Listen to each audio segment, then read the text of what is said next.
এপিচিচিৰ সভাপতি ভূপেন বৰাই গোমাংস নিষিদ্ধকৰণ সন্দৰ্ভত মহাপুৰুষ শ্ৰীমন্ত শংকৰদেৱক টানি আনি কৰা মন্তব্যৰ প্ৰতিক্ৰিয়া মুখ্যমন্ত্ৰী ডক্টৰ হিমন্ত বিশ্ব শৰ্মাৰ। সনাতন ধৰ্মত সৰ্বজন স্বীকৃত উপাদানেই হৈছে গো। এই কথা ভূপেন বৰাই যাতে বুজি পায় তাৰ আহ্বান জনালে মুখ্যমন্ত্ৰীগৰাকীয়ে। সনাতন সভ্যতাত গোবংশ হ'ল আদিম আৰু পূজনীয়। গৰুক মাতৃ হিচাপে পূজা কৰা হয়। গতিকে সনাতনী সভ্যতাৰ বিষয়ে ভূপেন বৰাক অধ্যয়ন কৰাৰ আহ্বান মুখ্যমন্ত্ৰীৰ। লগতে গাহৰি মাংস বন্ধ কৰাৰ কোনো প্ৰশ্নই নুঠে বুলি উল্লেখ কৰিলে মুখ্যমন্ত্ৰীগৰাকীয়ে। গাহৰি পালন কৰিব বিচৰাসকলৰ বাবে অহা বাজেটত নতুন আঁচনিহে লোৱা হ'ব বুলি জনালে মুখ্যমন্ত্ৰীয়ে। আমাৰ অসমৰ নৱবৈষ্ণৱ ধৰ্মৰ যিটো কেন্দ্ৰীয় চৰিত্ৰ হ'ল শ্ৰীকৃষ্ণ।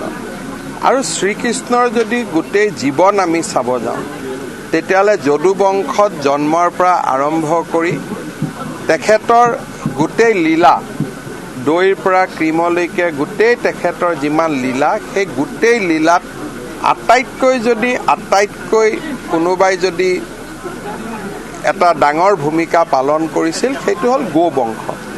গতিকে মহাপুৰুষ শ্ৰীমন্ত শংকৰদেৱে হওক, অসমৰ সনাতন, ভাৰতবৰ্ষৰ সনাতন সংস্কৃতিৰ বাবে গো বংশ হ'ল আটাইতকৈ পূজ্য আৰু সন্মানৰ। কাৰণ আদিম দিনত গৰু অবিহনে সমাজ জীয়াই থাকিব নোৱাৰিছিল। গৰুৱে খেতি কৰোৱাইছিলে, গৰুৱে গাখীৰ দিছিলে, গৰুৰ গোবৰেৰে খেতি হৈছিল। সমাজ জীৱনত গৰুৱে যিমান আমাৰ পিতৃপুৰুষসকলক যিমান উপকাৰ কৰিছিল সিমান উপকাৰ আন কোনোৱেও কৰিব পৰা নাছিল। সেইকাৰণে ভাৰতবৰ্ষৰ সনাতন সভ্যতাই গো বংশক নিজৰ মাতৃৰ সৈতে তুলনা কৰে।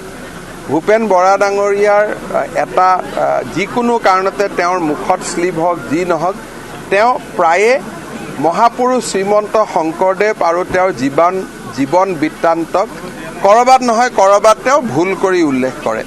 মই ভাবোঁ যে তেখেতে কোনোবা এটা সময়ত ভাল কৰি গোটেই কথাখিনি পঢ়ি শুনি ল'ব লাগে, নিজৰো জ্ঞান ভাল হ'ব আৰু এইটো বুজি পাব যে কোনো ধৰণৰ হিন্দুৰ মাজত যিমানে পাৰ্থক্য নাথাকক, কোনোবাই মন্দিৰত যায়, কোনোবাই নামঘৰত যায়, কোনোবাই বৃক্ষক পূজা কৰে, কিন্তু সনাতন হিন্দুত এটা সৰ্বজন স্বীকৃত যিটো উপাদান হ'ল সেইটো হ'ল গো, আমাৰ মাতৃ, আৰু গোক আমি মাৰ সৈতে তুলনা কৰোঁ।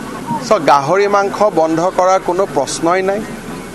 আমিতো চৰকাৰে স্কিম দি আছোঁ যে আৰু ভালকৈ গাহৰি মাংসৰ ব্যৱহাৰ হওক, কাৰণ ই এটা ইকনমি।